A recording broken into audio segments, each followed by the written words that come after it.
Selamat pagi teman-teman pemuda semua. Selamat pagi. Ya, kita sungguh bersyukur untuk hari baru yang Tuhan izinkan kepada kita. Kita boleh bersama-sama berkumpul di ruangan ini. Cuaca di depan juga cerah gitu ya, sehingga kita bisa sampai dengan selamat. Dan terlebih lagi kita bisa ketemu sama teman-teman di kanan dan kirinya. Udah dikasih senyuman belum teman-teman kanan kiri? Udah. Iya ya, kita bisa kasih senyuman, menyapa teman-teman kita supaya kita makin kenal dan bisa menikmati persekutuan ini bersama-sama. Sebelum kita memulai ibadah hari ini, mari kita meneduhkan hati kita dan kita mempersiapkan diri dan bersaat teduh.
Teman-teman, seorang petani menggarap lahan dan bercocok tanam.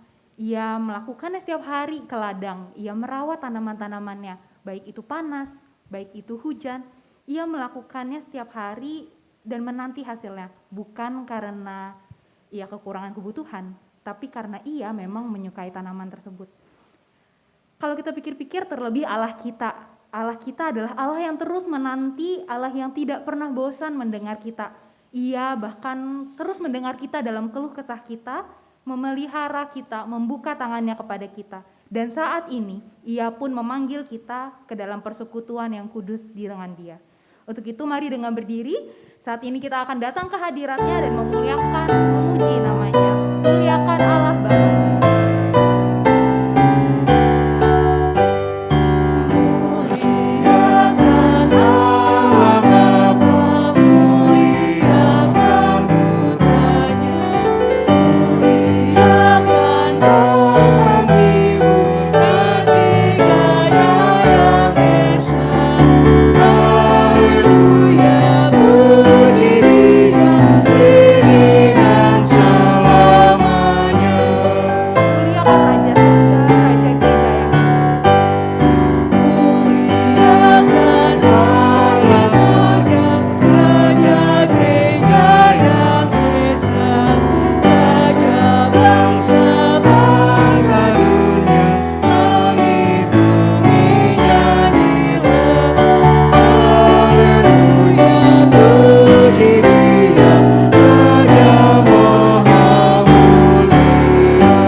Pertolongan kepada kita ialah di dalam nama Tuhan yang menjadikan langit dan bumi, yang kasih setianya kekal selama-lamanya. Amin. 哦。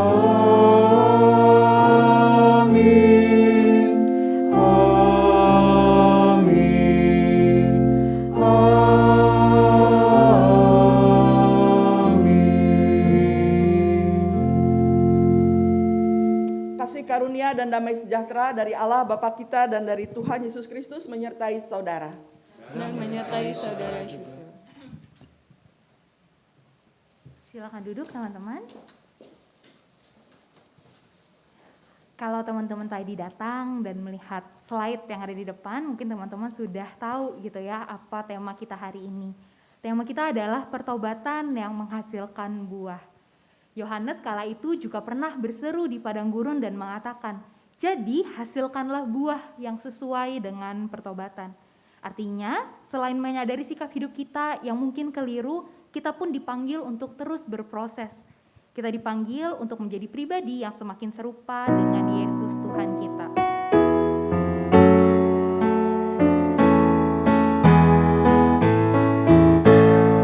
Makin serupa Yesus Tuhanku, inilah sungguh kerinduanku. Makin bersahabat, lembut dan merendah, makin setia dan rajin bekerja.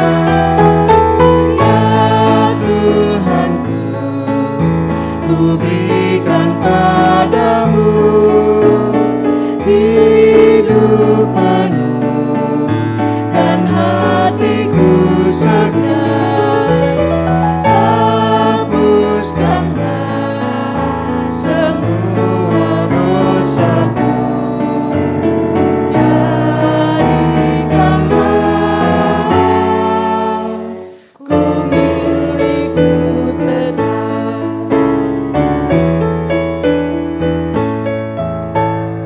Makin serupa Yesus Tuhanku, ini selalu cita-citaku. Makin bertambah di dalam kasih-Mu, makin bersungguh menyangkal diriku.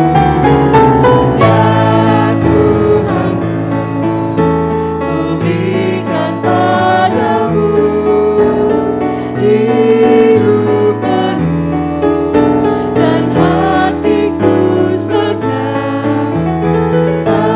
Hapuskanlah semua dosaku, jadikanlah ku milikmu tetap.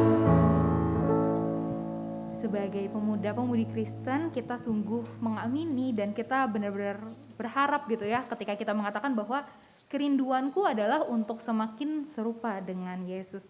Dan itu adalah sesuatu yang seringkali kita serukan juga mungkin dalam doa-doa kita. Tapi pertanyaannya adalah, apakah semakin serupa dengan Yesus sudah sungguh kita nyatakan dan hidupi dalam keseharian kita? Karena nyatanya kehidupan beriman bukanlah sekedar pengakuan semata. Hidup beriman membutuhkan respons yang konkret, dan apakah kita sudah melakukannya? Dalam ibadah-ibadah kita di hari Minggu, kita seringkali mengakui dosa-dosa kita. Ini menjadi satu rutinitas mungkin buat kita sebagai pemuda-pemudi Kristen. Hari Minggu kita mengaku dosa, lalu saat keluar dari ruangan ibadah, terkadang gak jarang juga kita langsung mendukakan hati Tuhan. Atau mungkin hari Senin ketika kita harus kembali kepada keseharian kita, studi kita, pekerjaan kita, bagaimana sikap hidup kita? Apakah kita bisa mengasihi rekan sekerja kita yang mengesalkan? Apakah kita mampu mengerjakan tugas-tugas kita dengan jujur? Atau seperti apa tindakan kita dalam kehidupan kita hari demi hari? Untuk itu saat ini mari kita mengambil waktu secara pribadi. Mari dengan penuh kerendahan hati kita datang kepada Bapa, memintanya menyelidiki hati kita. Karena Ia adalah Allah yang paling mengenal kita.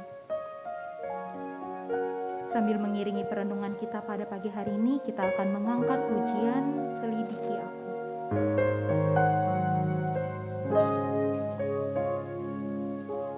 Selidiki aku, lihat hatiku, apakah ku sungguh mengasihimu, Yesus, Kau yang Maha Tahu dan menilai hidupku. Tak ada yang tersembunyi. Kita mau katakan sekali lagi, selidiki aku. Selidiki aku, lihat hatiku, apakah ku sungguh mengasihimu, Yesus, Kau yang Maha Tahu dan menilai hidupku. Tak ada yang tersembunyi bagimu. Telah kulihat kebaikan-Mu yang tak pernah habis di hidupku. Ku berjuang sampai akhirnya Kau dapati aku tetap setia. Saat ini, setiap dari kita diberikan waktu untuk berdoa secara pribadi.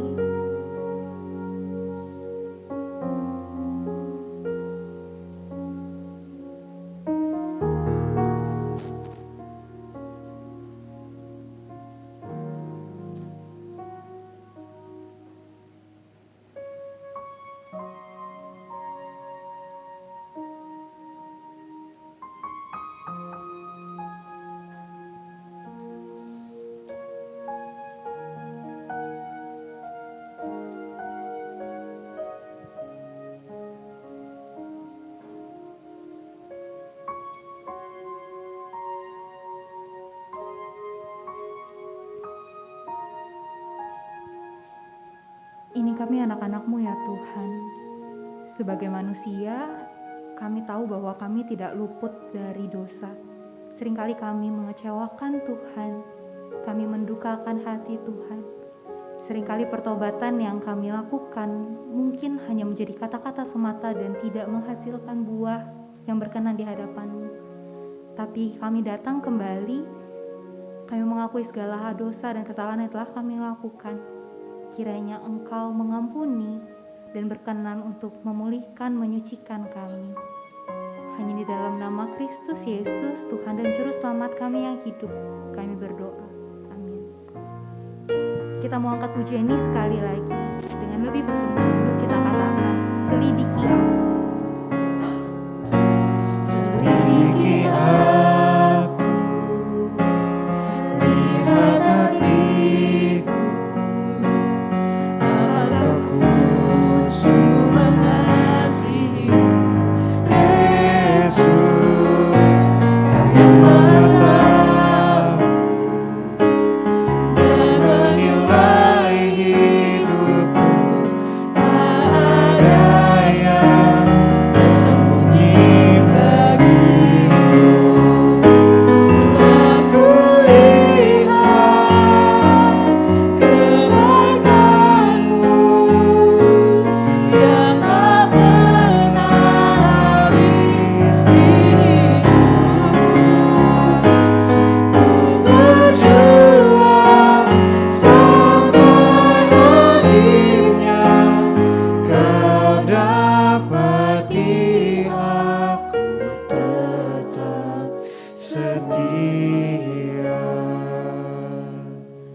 setiap dari kita yang telah mengakui dosa dan kesalahan di hadapan Tuhan, mari dengan berdiri, dengarkanlah berita anugerah yang terambil dari 1 Petrus 2 ayat 24. Ia sendiri telah memikul dosa kita di dalam tubuhnya di kayu salib, supaya kita yang telah mati terhadap dosa hidup untuk kebenaran. Oleh bilur-bilurnya kita telah sembuh. Demikianlah berita anugerah dari Tuhan. Syukur kepada Allah. Damai Kristus besertamu. Dan besertamu juga. Silakan bersalam damai.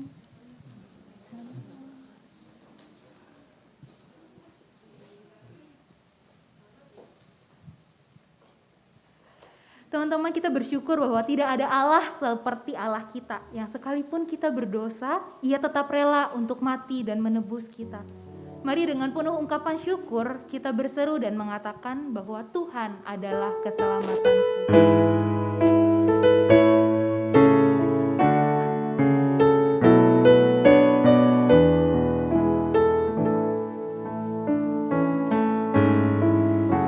Rahmat Tuhan meraihku dari samudra menderu. Ku ditaruh di tempat aman, Tuhanlah keselamatanku. Tak ku gentar masa gelap, kuasa-Nya akan menopangku. Kan ku lihat datangnya terang, Tuhanlah keselamatanku. Siapakah seperti Yesus yang bangkit jaya atas maut? Ku ditebus, dipulihkannya, Tuhanlah keselamatanku. Hanya di dalam Dia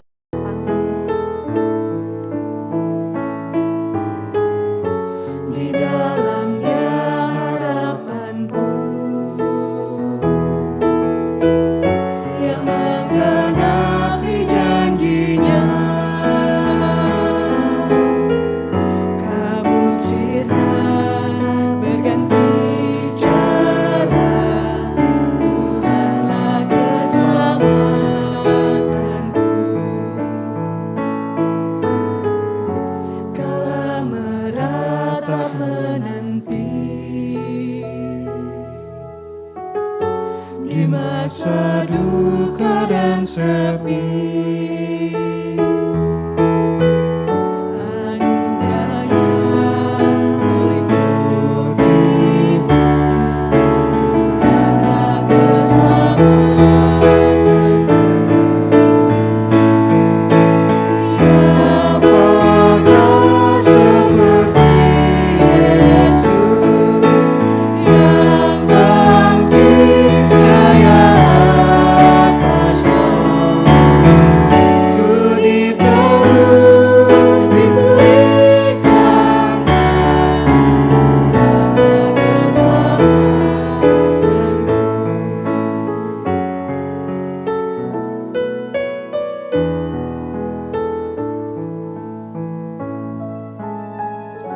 Kelak di akhir hayatku, kubur bukan tujuanku. Dia yang bangkit, membangkitkanku, Tuhanlah keselamatanku. Siapakah yang seperti Yesus? Siapakah seperti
Saudara, sebelum kita bersama membaca dan mendengarkan firman Tuhan, kita berdoa terlebih dahulu. Kami datang ke hadapan-Mu ya Bapa pada saat ini. Kami bersyukur karena Engkau masih memberikan kami kesempatan untuk boleh beribadah, untuk boleh membaca serta mendengarkan akan kebenaran firman Tuhan. Roh Kudus mampukan kami, bukan hanya kami mengerti, tapi juga belajar untuk melakukannya dalam hidup kami sebagai anak-anak-Mu. Kami percayakan semuanya di dalam pimpinan dan pertolongan-Mu saja. Dalam nama Tuhan Yesus kami berdoa dan memohon. Amin. Saudara-saudara, pagi hari ini kita akan membaca bagian Alkitab dari kitab Injil Lukas, pasal 13, ayat 1 sampai dengan ayat 9.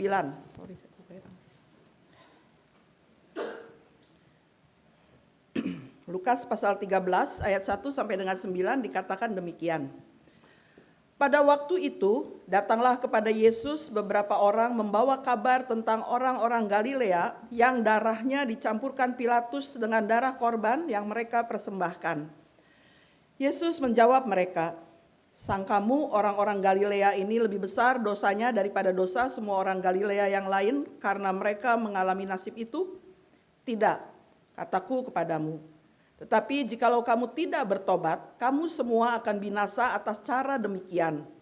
Atau sangkamu ke-18 orang yang mati ditimpa menara dekat Siloam lebih besar kesalahannya daripada kesalahan semua orang lain yang diam di Yerusalem? Tidak, kataku kepadamu. Tetapi jikalau kamu tidak bertobat, kamu semua akan binasa atas cara demikian." Lalu Yesus mengatakan perumpamaan ini. Seorang mempunyai pohon ara yang tumbuh di kebun anggurnya dan ia datang untuk mencari buah pada pohon itu, tetapi ia tidak menemukannya. Lalu berkata kepada pengurus kebun anggur itu, "Sudah 3 tahun aku datang mencari buah pada pohon ara ini dan aku tidak menemukannya. Tebanglah pohon ini. Untuk apa ia hidup di tanah ini dengan percuma?" Jawab orang itu, "Tuan, biarkanlah dia tumbuh tahun ini lagi. Aku akan mencangkul tanah sekelilingnya dan memberi pupuk kepadanya. Mungkin tahun depan ia berbuah. Jika tidak, tebanglah dia." Demikian pembacaan Alkitab kita. Berbahagialah kita yang mau mendengarkan firman Tuhan dan yang memeliharinya dalam hidupnya setiap hari. Hosiana.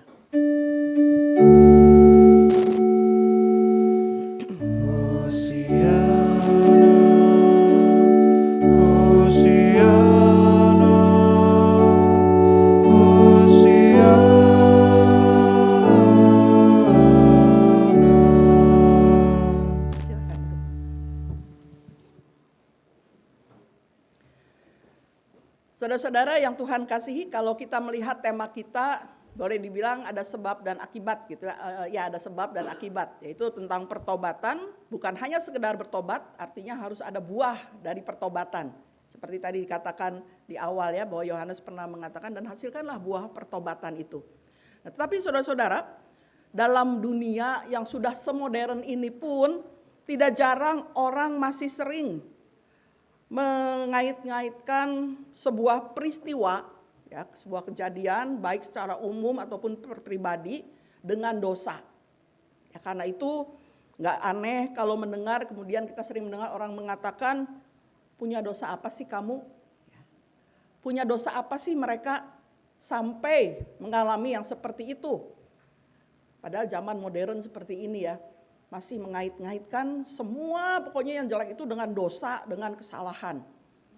Nah, saudara-saudara, seakan-akan ketika kita katakan Tuhan lagi menghukum mereka karena dosanya. Dan ketika kita mengatakan demikian, seakan-akan mereka orang berdosa yang layak memang dihukum oleh Tuhan, sedangkan kita tidak.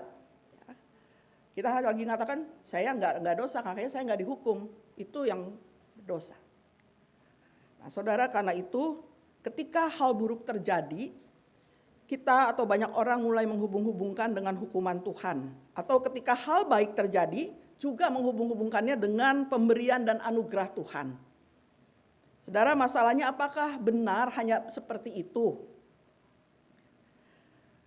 Jawabnya bisa tidak, bisa begitu memang, bisa juga tidak. Jadi tidak setiap kali. Kita lihat dalam bacaan Injil kita hari ini, bagaimana pandangan seperti itu ternyata sudah ada sejak dahulu, sejak zaman Tuhan Yesus ya, di dalam dunia ini. Yesus hidup di dunia ini. Kita ingat peristiwa orang-orang sakit yang lalu dihubung-hubungkan dengan dosa. Ya, orang yang misalnya orang yang buta sejak lahirnya. Pertanyaannya kan itu, dosa siapa?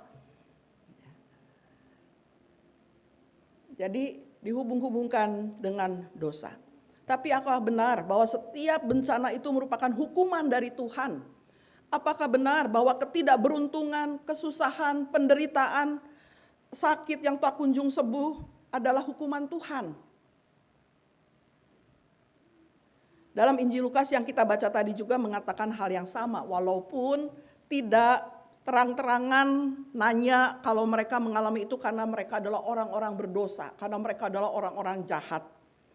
Laporan yang ada dalam Injil Lukas tadi, kabar yang mereka bawa kepada Tuhan Yesus adalah tentang orang-orang Galilea yang darahnya dikatakan dicampurkan Pilatus dengan darah korban yang mereka persembahkan. Kita bisa bayangkan, ngeri juga gitu ya, bagaimana orang-orang Galilea ini dikorbankan darahnya terus untuk persembahan korban yang mereka sedang bawakan. Secara tidak langsung mereka berpikir, yang melapor ke Tuhan Yesus ini berpikir, mereka ini dosa apa sih sampai seperti itu? Ini terlihat dari jawaban Tuhan Yesus. Jawaban Tuhan Yesus yang dia berikan terlihat bahwa mereka berpikir bahwa itu adalah akibat dosa. Dan Tuhan Yesus meluruskan jalan pikiran yang keliru itu dengan mengatakan dalam ayat 2 dan 3. Ayat 2 Tuhan mengatakan, sangkamu orang-orang Galilea ini lebih besar dosanya daripada semua orang Galilea yang lain. Dari kalimat ini aja Tuhan Yesus mengatakan, emang hanya mereka yang berdosa? Emang yang lain gak ada dosanya gitu ya? Kemudian Tuhan mengatakan tidak, tapi jika kamu tidak bertobat, kamu semua akan binasa atas cara demikian. Tuhan Yesus tidak mau berbicara bahwa itu adalah karena dosa mereka. Karena yang ada di hadapan Tuhan Yesus juga adalah orang-orang berdosa. Tapi Tuhan mau berbicara soal bertobat. Kalau tidak bertobat, kamu juga akan binasa. Binasa kita tahu secara iman kita sekarang adalah mengalami kematian. Kematian yang kekal adalah ya hidup terpisah selamanya dari Tuhan. Kemudian Tuhan juga mengatakan, laporan yang kedua itu dikatakan, ayat yang keempat, sangkamu ke-18 orang yang mati ditimpa menara dekat Siloam lebih besar kesalahannya daripada kesalahan semua orang lain yang diam di Yerusalem. Mereka membandingkan lagi, mereka menganggap bahwa hanya mereka yang jatuh itu, yang tertimpa itu yang punya kesalahan yang besar. Kami tidak. Tuhan Yesus meluruskan lagi dengan cara yang sama, yaitu soal bertobat. Jadi tidak membahas bahwa mereka itu berdosa atau tidak, tetapi mau mengatakan kamu yang lapor itu harus lihat dirimu sendiri, kalau kamu tidak bertobat akan mengalami yang demikian, yaitu binasa. Bukan cara matinya, tapi binasa. Nah saudara-saudara, Tuhan Yesus mengatakan yang sama dan mau mengatakan jangan mudah menghakimi orang lain yang menderita atau kesusahan, tetapi kamu harus bertobatlah. Kalau tidak bertobat dari dosa-dosamu, maka kamu semua akan binasa. Saudara, mungkin kata bertobat itu udah sering ya kita dengar ya, bertobat. Atau seringkali kalau udah kewalahan bilang tobatlah gitu ya. Kalau orang tua tuh biasanya kalau anaknya udah nakal banget nggak bisa, tobatlah mama udah nggak tahu mau apa lagi. Ada sesuatu yang gitu ya. Tetapi tentu di sini beda. Itu tentang bertobat dari dosa-dosamu. Ya, jadi jangan mudah menghakimi orang. Daripada menjadikan penderitaan orang lain sebagai gosip untuk menyombongkan diri sebagai lebih baik dari mereka, lebih baik itu dijadikan sebagai panggilan untuk bertobat. Untuk melihat bahwa saya juga sebenarnya orang bersalah, saya juga sebenarnya orang berdosa. Memang mungkin kita bukan perampok, mungkin kita bukan pembunuh, tapi tetap kita orang berdosa. Jadi jangan menghakimi orang lain sebagai pendosa yang wah gimana. Tapi kesempatan untuk melihat, mengoreksi diri kita. Karena bukan berarti yang meninggal secara itu memiliki dosa yang lebih besar dari yang hidup. Jadi kematian atau ketidakberuntungan tidak selalu bisa diartikan sebagai hukuman Tuhan. Atau karena mereka dosanya lebih besar. Kemudian Tuhan Yesus melanjutkan ya tentang bertobat tadi dengan perumpamaan pohon ara yang tidak berbuah. Ya walaupun di sini dikatakan sudah tumbuh selama 3 tahun. Ya, jadi kisah ini berkaitan dengan tadi yang sebelumnya bertobat, tapi di sini memperlihatkan sebenarnya kemurahan hati Allah. Ya, kemurahan hati Allah yang memberi kesempatan untuk manusia mau menyadari akan keberdosaannya. Ya, kalau Allah kita Allah yang kejam, begitu kita dosa mati, begitu dosa mati nggak ada kesempatan lagi. Tapi dalam perumpamaan yang Tuhan kemudian berikan dalam hal bertobat, Tuhan masih memberikan, ada kemurahan hati Allah, ada kesempatan yang masih Dia berikan supaya manusia mau menyadari dari keberdosaannya dan bertobat.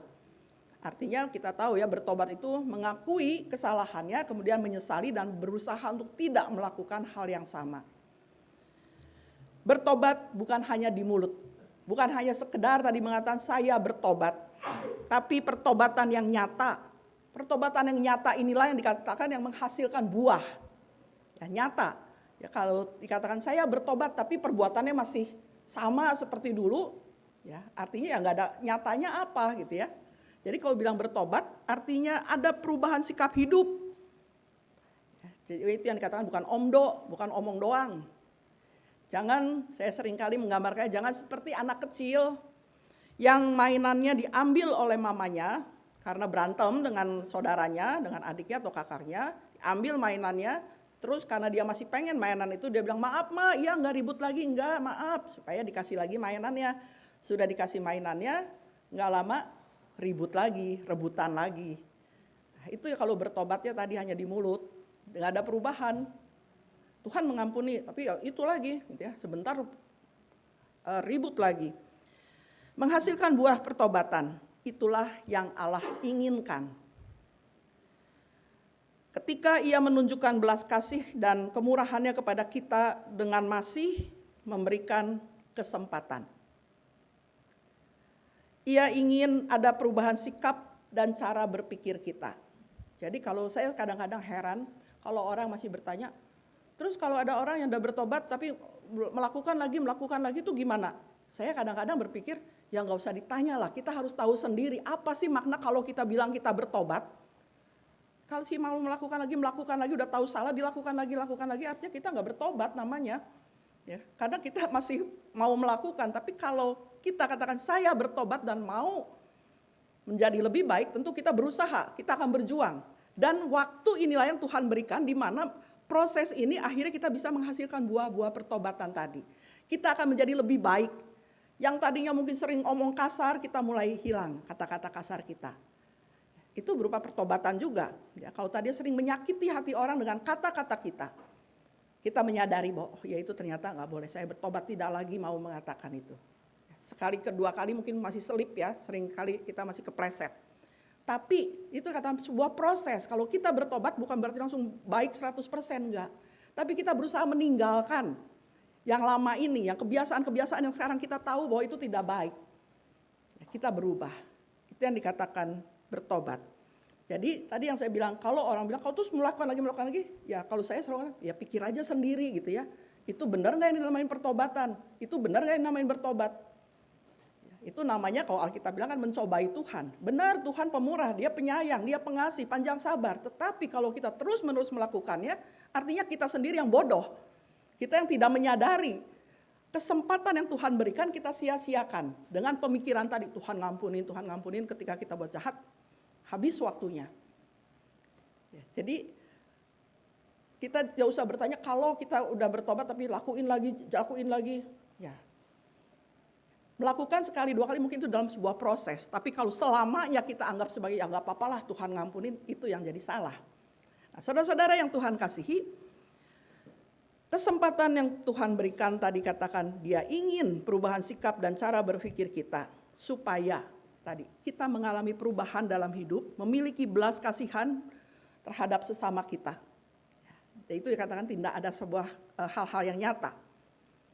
Allah yang sebelumnya menghukum selalu memberikan kesempatan dan siap untuk mengampuni. Terlihat di dalam ayat 8 dan 9 tadi. Ya, di mana di situ di ayat 8 dikatakan, jawab orang itu, si pengurus kebun itu mengatakan, Tuhan, biarkanlah dia tumbuh tahun ini lagi. Biarkanlah dia tumbuh tahun ini lagi. Artinya kasih kesempatan. Tapi bukan hanya sekedar kesempatan yang begitu saja ya. Si pemelihara atau bukan pemiliknya tapi yang merawat pohon ini kemudian mengatakan, aku akan mencangkul tanah sekelilingnya dan memberi pupuk kepadanya. Artinya bukan dibiarkan setahun lagi lah Tuhan, terus dia diam saja, enggak. Tapi dia akan berusaha mengingatkan, kalau manusia ya mengingatkan, menegur, ya terus diajak untuk merubah gitu ya. Nah jadi kalau di sini dikasih kesempatan untuk dirawat lagi, siapa tahu katakan kan, mungkin tahun depan ia berbuah. Sebuah harapan, kasih kesempatan dan saya akan rawat itu, saya akan coba kasih pupuk yang terbaik. Mungkin tahun depan dia akan berbuah. Ya, kesempatan itu dipakai untuk merawat untuk segala sesuatunya. Kalau sudah semua dilakukan masih tidak berbuah, dikatakan tebanglah dia. Artinya ya sudah tidak bisa diapa-apain lagi. Yang terbaik segala sesuatu yang sudah diberikan. Nah saudara-saudara, apa yang Tuhan Yesus katakan pada waktu itu juga memberi peringatan bagi kita semua saat ini. Ya, kalau kita ini seumpama pohon ara tadi, ya, kesempatan itu Tuhan beri setiap hari. Bagaimana Tuhan merawat kita melalui firman Tuhan, melalui kesempatan di mana kita bisa berdoa kepada Tuhan, kesempatan di mana kita bisa bersaat teduh, kita mendengarkan firman Tuhan, itu cara Tuhan merawat kita di dalam iman kita. Cara Tuhan mengingatkan kita, mengajar kita. Kalau itu saja hanya masuk kiri keluar kanan tanpa pernah mau masuk di hati kita untuk kita coba belajar, maka ini yang dikatakan harapannya kan tadi mungkin dia akan berubah. Tapi kalau tidak, ini yang dikatakan, itu tebanglah dia. Artinya sudah semua diusahakan, tapi tidak menggunakan kesempatan itu untuk tadi ya, dicerna, dilakukan, coba berproses, maka kalau pohon tadi katakan tebanglah dia. Terserah Tuhan mau apa. Saudara-saudara, itulah kehidupan kita. Yang Yesus katakan pada waktu itu, daripada tadi dikatakan ya, menjadikan penderitaan orang lain sebagai gosip untuk menyombongkan diri lebih baik, menjadikannya sebagai panggilan untuk bertobat. Untuk kita sendiri mau melakukan hal-hal yang baik. Kalau kita sudah lihat itu contoh yang tidak baik, ya jangan hanya menghakimi mereka, tapi cobalah kita lihat jangan sampai saya seperti itu. Kita berusaha. Daripada menghakimi orang lain, lebih baik lihat diri sendiri apakah sudah lebih baik dari semua orang atau orang itu. Ya, belum lama ini beredar kan ya cerita-cerita yang kalau ngejahatin Tuhan maka mereka mendapat hukuman Tuhan. Ya kita tidak memungkiri bahwa Tuhan bisa pakai banyak cara. Seperti apa ya kemarin yang baru beredar banyak itu banjir ya yang di Rio, Meksiko ya, Brasil. Apa yang ketika kita melihat itu, apa yang kita ada di otak kita? Syukurin atau kita mengamini bahwa ya Tuhan bisa pakai berbagai macam cara. Saya nggak tahu itu diedit atau enggak. Ya, tapi itu kan menghantar orang-orang untuk menghakimi dan mengatakan rasain loh. Ya. Tapi seharusnya kita melihat makanya jangan sampai kita juga melakukan itu. Tuhan punya banyak cara, bisa menghukum seperti itu, tapi juga bisa pakai banyak cara. Nah, saudara-saudara, jadi itulah bahwa daripada menghakimi kita lihat diri kita sendiri, kemudian kita bertobat dengan rendah hati, mau mengakui bahwa di hadapan Tuhan kita juga tidak lebih baik dari mereka yang kita anggap sebagai orang jahat atau sebagai seorang pendosa, serta menyadari bahwa kita juga memerlukan belas kasihan Tuhan. Karena tidak seorang pun sesungguhnya layak di hadapan Tuhan. Nggak ada satupun yang layak di hadapan Tuhan kalau bukan dia yang melayakkan kita. Saudara dan saya sama-sama orang berdosa. Tapi seperti pohon ara, kita mendapatkan anugerah dan kesempatan untuk menghasilkan buah. Yaitu dalam perjalanan hidup kita setiap hari, dimanapun Tuhan tempatkan kita, itu kesempatan yang Tuhan berikan untuk kita bisa berbuah. Yang menunjukkan bahwa kita bisa hidup berbaik untuk sesama kita di tengah segala apa yang kita kerjakan. Dan itu baru bisa dimulai ketika memang kita bertobat. Ya, bertobat tadi sekali lagi kita menyadari bahwa kita bukan orang yang sempurna, kita juga orang berdosa dan kita mau hidup dengan lebih baik lagi. Tidak mau mengulangi hal yang salah, yang kita tahu tidak berkenan di hadapan Tuhan. Dan kita sungguh menyadari memerlukan belas kasihan Tuhan setiap hari, setiap saat untuk Tuhan terus membimbing kita dalam berproses untuk menjadi pribadi yang berkenan di hadapan Tuhan. Lagu di awal tadi makin serupa dengan Tuhan Yesus, ya. Itu tidak mudah. Tadi makin bersabar, makin bergiat, makin itu yang nyanyian kita dan harapan kita. Tapi bukan berarti harapan itu tidak bisa kita capai. Tapi itu sebuah proses sekali lagi. Dan apa yang kita katakan bukan tidak mungkin, ya bisa kita berubah menjadi lebih baik. Dan kita sebagai pribadi yang makin lama berkenan di hadapan Tuhan, dan juga ketika kita makin lama bisa berkenan di hadapan Tuhan, artinya apa yang kita nyatakan sebagai buah pertobatan, kita juga bisa berkenan di hadapan sesama manusia. Berkenan dalam arti positif, ya, bukan cari muka, bukan menjilat, tapi berkenan dalam arti positif karena kita sudah berkenan, semakin berkenan di hadapan Tuhan, tentu tindakan kita juga akan menuju ke tindakan-tindakan terhadap sesama yang berkenan kepada Tuhan. Dan inilah pertobatan yang akan menghasilkan buah pertobatan. Perubahan karakter dari manusia lama yang penuh dengan dosa menjadi manusia baru yang semakin hari semakin disempurnakan, menjadi semakin serupa dengan Kristus yang nyata dalam hidup keseharian kita. Yang tidak lagi kita sibuk melihat dan menghakimi orang lain dari apa yang menimpanya, tapi kita memakai kesempatan yang Tuhan berikan untuk hidup dengan menghasilkan buah-buah pertobatan, kehidupan yang menyenangkan hati Tuhan dan memberi dampak yang baik bagi sesama. Karena itu yang terpenting bagi kita, orang Kristen, adalah memanfaatkan waktu sebaik mungkin untuk terus mengintrospeksi diri, bertobat dan dari dosa-dosa kita. Hidup menjadi berkat bukan hanya untuk diri kita, tapi untuk sesama kita. Sebelum semuanya menjadi terlambat. Ketika Tuhan akan datang kedua kali, atau kita yang datang ke hadapan Tuhan terlebih dahulu. Ini Injil hari ini mengajak kita untuk menerima tantangan dan menghasilkan berkat. Kita hendaknya senantiasa membuat hidup kita semakin berubah dan bermakna. Tuhan akan bersabar dan memberi kita peluang. Dan kesabaran Tuhan itu sesungguhnya adalah anugerah yang besar bagi kita. Karena itu mari kita lihat pada diri kita. Apakah kebaikan Tuhan yang kita terima akan kita biarkan begitu saja? Atau apakah kebaikan Tuhan yang telah kita terima sebanding dengan buah, yaitu kebaikan yang kita hasilkan, kehidupan yang menyenangkan hati Tuhan dan memberi dampak baik bagi sesama.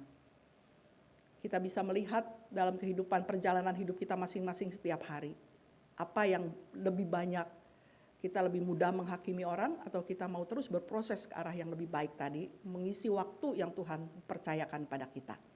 Amin.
firman Tuhan yang memberi kekuatan.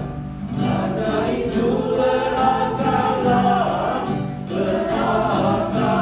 dalam firman Tuhan agar tidak tumbang, penuh kekokohan kasih-Nya.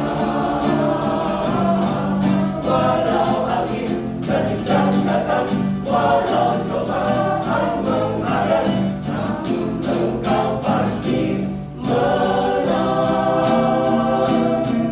Walau angin kencang datang, walau cobaan menghadang, namun engkau pasti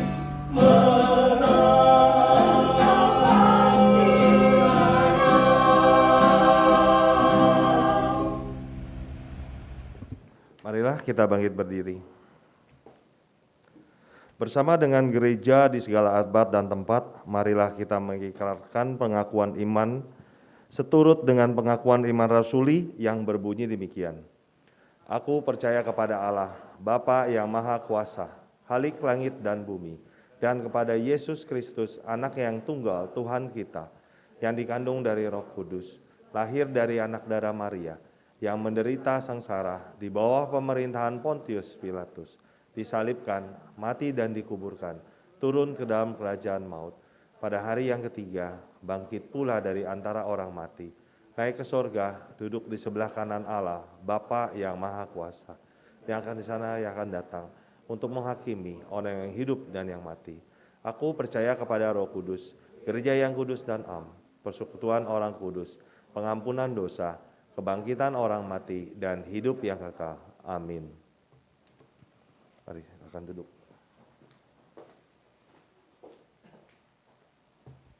Saat ini kita akan bersama-sama menaikkan doa syafaat. Ada beberapa pokok doa yang akan kita doakan bersama-sama.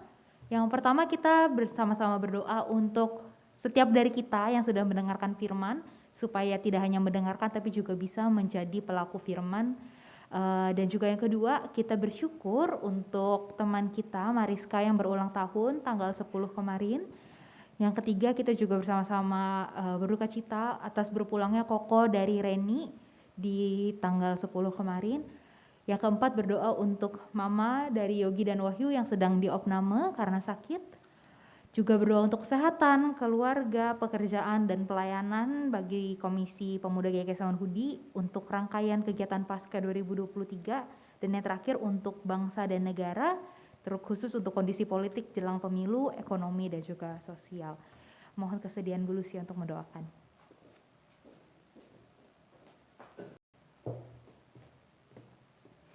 Mari saudara-saudara kita naikkan doa syafaat kita. Kami datang ke hadapan-Mu ya Bapa, terima kasih untuk firman Tuhan yang boleh kami dengar, yang mengingatkan kepada kami bahwa Engkau mengasihi kami, Engkau sabar menanti kami, dan Engkau mau menolong kami, membimbing kami di dalam pertobatan kami untuk kami boleh hidup dalam pertobatan yang menghasilkan buah-buah yang berkenan di hadapan-Mu.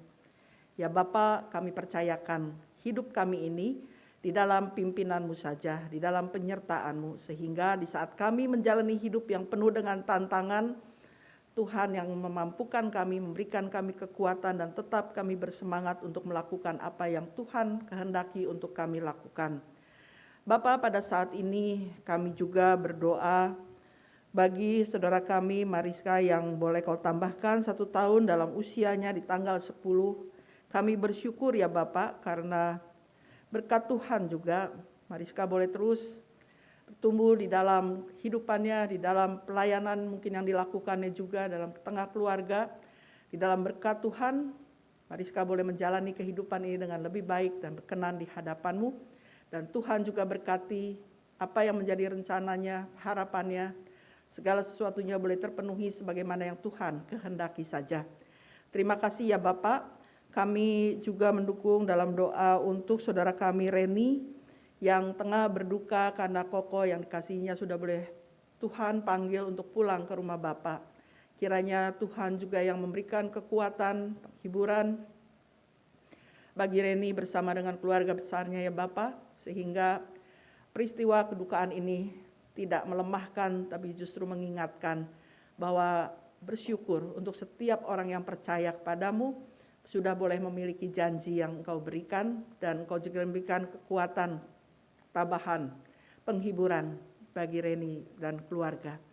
Bapa, kami juga berdoa bagi saudara-saudara kami yang tengah bergumul dengan sakit, baik yang dirawat ataupun di rumah. Khususnya kami berdoa untuk mama dari saudara kami Yogi dan Wahyu yang saat ini tengah dirawat di rumah sakit. Bapak, kami percayakan perawatan yang tengah dijalani ini di dalam pertolongan Tuhan, di dalam berkat Tuhan, melalui pengobatan yang tengah dijalannya ini. Setiap obat yang masuk dalam tubuhnya boleh memulihkan, boleh menguatkan, dan terlebih lagi ya Bapak, biarlah mama dari saudara kami ini juga boleh terus Tuhan berikan kekuatan, sehingga dia walaupun tubuh lemah tetapi iman boleh terus dikuatkan. Begitu juga bagi keluarga, biarlah Tuhan juga yang terus memberikan kekuatan dan kesehatan yang baik dalam mendampingi mama terkasih ini. Bapak, kami teringat juga akan segenap kesehatan keluarga, pekerjaan, dan juga pelayanan anak-anakmu di Komisi Pemuda Samanhudi ini. Kami tahu Bapak, ketika kami menjalani kehidupan yang Kau percayakan ini tidaklah mudah, tetapi bersama dengan Tuhan kami dimampukan melewati setiap pergumulan-pergumulan yang ada, baik kesehatan, tengah keluarga, dalam pekerjaan, juga dalam pelayanan. Sehingga semuanya kami boleh selalu bersandar dan berharap hanya kepada Tuhan saja. Kami juga berdoa bagi rangkaian kegiatan Paskah di tahun ini dengan segala persiapan yang sudah dilakukan, dengan segenap acara yang tengah berlangsung sepanjang masa Prapaskah ini. Berkatilah ya Bapa, sehingga apa yang sudah direncanakan, apa yang tengah berjalan ini tidak berjalan begitu saja, tetapi sungguh memiliki makna dalam kehidupan kami sebagai umat-Mu. Bapa, kami berdoa bagi bangsa dan negara kami. Kami bersyukur untuk pemeliharaan Tuhan, penyertaan Tuhan, pertolongan yang Tuhan berikan bagi kehidupan bangsa dan negara kami. Kami tetap mempercayakan kehidupan bangsa dan negara kami dengan pemerintahan yang ada, dengan segala peristiwa yang terjadi. Kami percaya bahwa itu semua ada dalam sepengetahuan Tuhan, khususnya ketika menjelang pemilu di tahun 2024 ini. Bapa, sungguh kami mohon Kau memberikan hikmat, akal budi kepada para pemimpin kami yang memikirkan kehidupan bangsa dan negara ini, supaya mereka juga dapat berpikir dengan baik, sungguh untuk kemajuan bangsa dan negara kami. Terima kasih ya Bapak, kami percayakan kehidupan bangsa dan negara kami ini hanya ke dalam tangan kasih Tuhan. Kami juga mempercayakan kehidupan kami sepanjang hari ini dengan segala tugas tanggung jawab, dengan segala rencana yang kami miliki hanya dalam pimpinan-Mu saja, hingga kami dapat melewati hari ini dengan baik dan benar di hadapan-Mu. Terima kasih Bapak, kami serahkan seluruh permohonan dan ucapan syukur kami ini hanya ke dalam tangan kasih-Mu, dan dalam nama Tuhan Yesus kami berdoa dan mengucap syukur. Amin.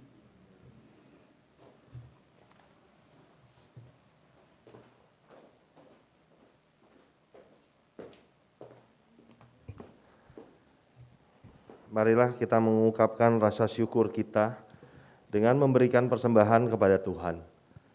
Firman Tuhan yang mendasari persembahan kita diambil dari Mazmur 54 ayat ke-8 yang berbunyi demikian. Dengan rela hati aku akan mempersembahkan korban kepadamu, bersyukur sebab nama-Mu baik ya Tuhan. Umat dapat memberi persembahan dengan cara memasukkan amplop ke kantong persembahan yang ada di depan atau dengan menggunakan QR Code.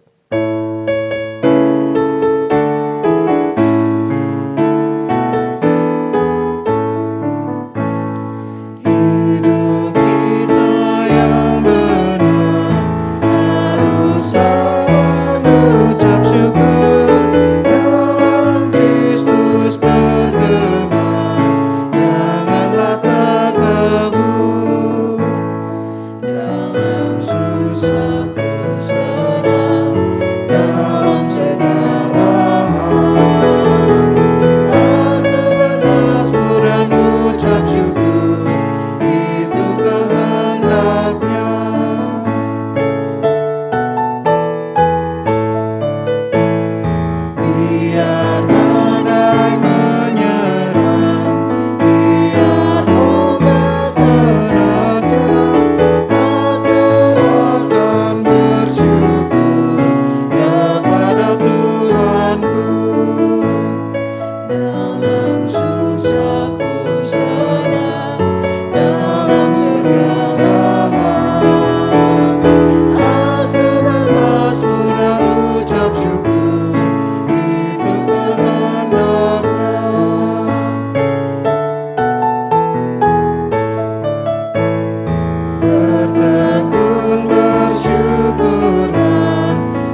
bersyukur di dalam nama-Mu Yesus Kristus Tuhan kami yang telah memberkati kami terlebih dahulu.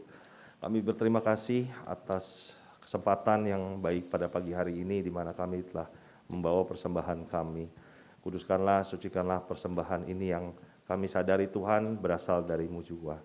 Berkati tangan-tangan yang akan mengelola persembahan ini, sehingga semuanya bertujuan hanya untuk memuliakan nama-Mu. Dan juga ajarilah kami ya Tuhan, pakailah hidup kami untuk menjadi persembahan yang kudus dan berkenan di hadapan-Mu. Di dalam nama-Mu Yesus Kristus, kami berdoa, kami bersyukur. Amin.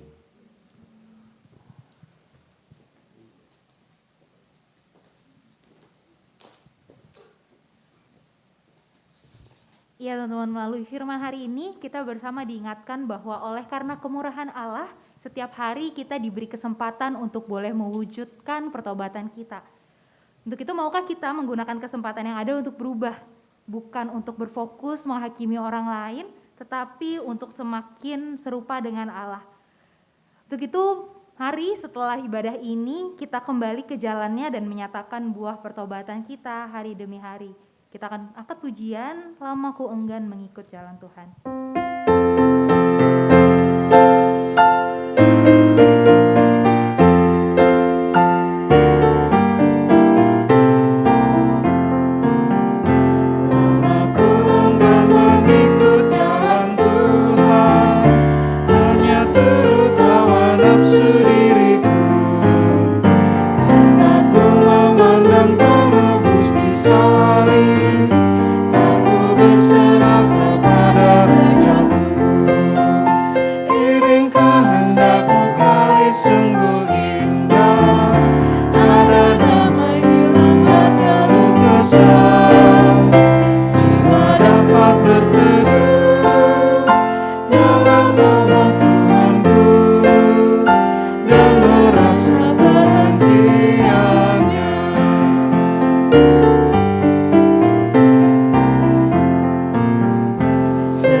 Saudara-saudara yang Tuhan kasihi, arahkanlah hatimu kepada Tuhan.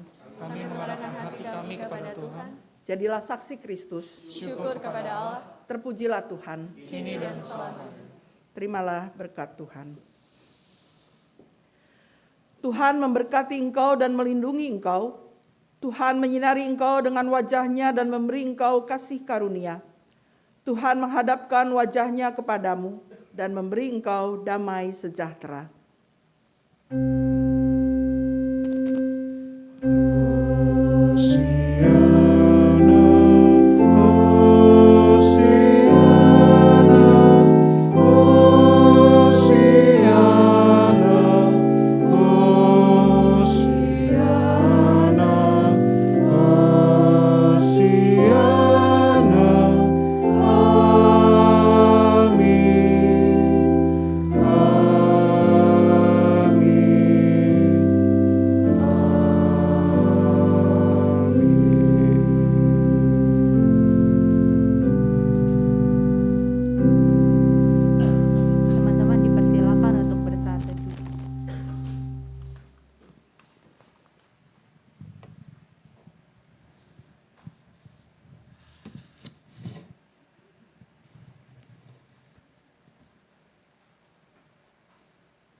Selamat hari Minggu teman-teman semua.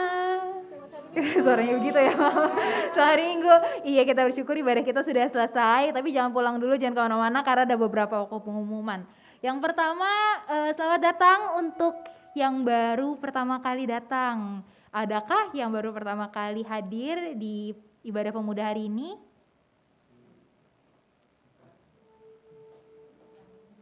Oh, dari tidak.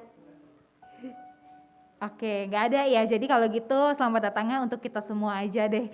Dan minggu depan kan ada ibadah lagi gitu ya. Jadi ditunggu minggu depan jam 9:30.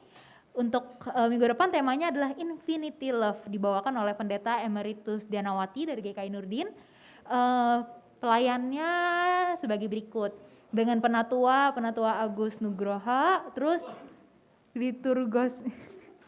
liturgosnya ada Kristianto, pemusiknya Wahyu, song leadernya Anugrah Tiffany dan Malvin, multimedianya Gracia, publikasi Cireni, dan asyirnya Hendrik dan Sirena. Lalu untuk pelayanan hari ini, terima kasih untuk pelayanan teman-teman dengan pendetanya, Pendeta Emeritus Lucia, terus penatua Rudi, liturgosnya saya sendiri, pemusiknya Ci Yunike, song leader ada Yogi dan Melanie, multimedia Ripka, publikasinya Erna, lalu asyarnya Zerlina dan Hendrik, serta persembahan pujian oleh vokal grup Immanuel. Tuhan memberkati pelayanannya. Dan sebagaimana tadi sudah disebutkan di dalam doa syafaat, minggu ini ada Cimariska yang berulang tahun tanggal 10, tapi kelihatannya orangnya nggak hadir, jadi teman-teman silakan mengucapkan secara pribadi. Lalu next lagi, oke, jadi ini adalah aksi penyangkalan diri ya teman-teman. Selama masa Prapaskah ini kita semua diundang untuk senantiasa berdoa, berpuasa, dan bersedekah. Bisa dibaca sendiri gitu ya, panjang banget, tapi intinya kita melakukan ini semua untuk memaknai kembali gitu ya masa Prapaskah yang sedang kita jalani. Nextnya, dan di masa Prapaskah ini GKI Samhudi panitia Paskah terutama juga melaksanakan Peduli Nusa Tenggara Timur. Jadi ini adalah proyek pemberdayaan untuk di masyarakat Kupang yang mau membangun kebun gereja untuk budidaya sayur-sayuran dan buah-buahan, serta proyek pipanisasi di Sumbaya Timur juga untuk akses air bersih gitu ya buat mereka yang memadai ke lokasi pemukiman. Gimana caranya sih untuk bisa berpartisipasi? Teman-teman bisa langsung transfer ke Bank Mandiri atas nama GKI Jabar, ini infonya, atau scan kris, dan juga nanti mungkin ada pengumuman di sini sih, juga bisa berpartisipasi lewat bazar yang ada di bawah gitu. Terus ini, jadi akan ada bazar Kampung Krekot, itu letaknya di kantin setelah 3 tahun kita nggak ada kantin gitu ya. Nah sekarang tuh ada lagi, bahkan selain belanja teman-teman juga ikut berdonasi untuk teman-teman di Kupang gitu. Jadi bisa tuh teman-teman nanti habis ini langsung ke bawah, ada nasi babi, ada cookies, ada aneka puding, makaroni panggang, dan banyak. Selain makanan juga ada barang-barang, teman-teman bisa lihat langsung aja gitu. Mungkin balik lagi ke slide yang tadi, boleh Cirip Kak? Oke. Jadi di belakang itu ada kartu doa ya teman-teman yang teman-teman bisa ambil. Jadi sampai dengan hari ini teman-teman bisa isi kartu doa tersebut, baik pokok doa pribadi atau mau doain orang lain juga boleh. Nanti di minggu Prapaskah keempat, minggu depan, kartu doa itu akan dibagikan secara acak. Jadi kita akan saling mendoakan lewat kartu tersebut. Demikian. Masih ada lagi pengumumannya? Silakan Kak Yogi. Ya, selamat hari Minggu teman-teman. Jadi dari aksi Pasca Pemuda, kami dari panitia juga mengadakan kelas sadar diri, dan hari ini nanti jam 12 kita ada kelas sadar sehat keuangan. Nah buat teman-teman yang sudah daftar atau yang mau daftar bisa ke panitia, ke saya juga bisa. Tapi tiap kelasnya ada tarifnya ya teman-teman. Jadi satu kelas itu 75.000, tapi kalau mau bundling langsung tiga kelasnya itu 150.000 aja, lebih murah kan. Nah berikutnya next.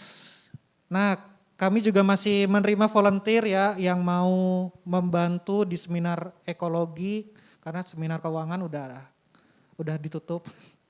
Dari seminar ekologi dan seminar kesehatan kami tidak berhenti untuk menerima volunteer dari teman-teman, jadi lebih banyak juga nggak apa-apa kok, lebih baik. Nah ini apa ya namanya, detailnya ya. Jadi dari sadar ke lingkungan aja itu 26 Maret nanti, dan sadar kesehatan itu 9 April. Nah seperti itu teman-teman. Boleh next. Fun run. Ini aku lagi yang jelasin. Ya udah, fun run ini sebenarnya dari tim persekutuan. Minggu depan 18 Maret ya, hari Sabtu jam 6 sampai jam 9. Dan pendaftarannya masih dibuka terus. Aku mau ngomong. Pendaftarannya lupa. Ya, teman-teman, jadi kan mungkin di sini karena ada om-om, tante-tante juga gitu ya. Jadi untuk fun run ini kan kita minggu depan di hari Sabtu. Dan di sini kita ada sedikit perubahan gitu ya. Jadi range usianya kita perpanjang gitu jadi 60 tahun. Jadi 15 sampai 60 tahun. Jadi ya buat teman-teman di sini atau om tante nih yang mau ikutan bisa ajak juga gitu ya keluarganya yang ada di usia tersebut supaya kita bisa sama-sama olahraga bareng lah gitu. Nanti boleh didaftar juga, boleh daftar ke Wahyu gitu. Nanti di sini juga selain lari kita ada ini juga nih, ada kalau misalnya berhasil lari 3 kilometer dalam waktu 45 menit, nanti akan ada medali yang dibagikan dan juga untuk 10 orang yang paling cepat lari, paling cepat selesai nanti akan ada hadiah kaos gitu. Jadi jangan lupa daftar ya teman-teman, om tante gitu. Oke, oh ya terakhir jadi nanti di hari Paskah subuh dari VG Pemuda akan ada ngisi pujian bareng gitu ya di kebaktian Paskah subuh. Jadi dari teman-teman yang mau ikutan nih nyanyi bareng kita, nanti kita bisa latihan bareng-bareng ya di hari Selasa malam jam 7:30. Oke, itu aja, mungkin dari yang lain ada lagi yang mau pengumuman? Jika tidak, terima kasih teman-teman, selamat hari Minggu. Happy Sunday. Sorry, ini ya, ini ada satu lagi kelas make up gitu ya. Nanti yang tanggal 4 kan udah lewat ya. Jadi ada lagi di hari Sabtu ini tanggal 18 Maret. Itu jam 10 pagi di ruang perpustakaan. Buat teman-teman yang mau belajar makeup bisa ikutan juga nih. Oke, ada lagi mungkin? Oke, enggak ya. Happy Sunday teman-teman.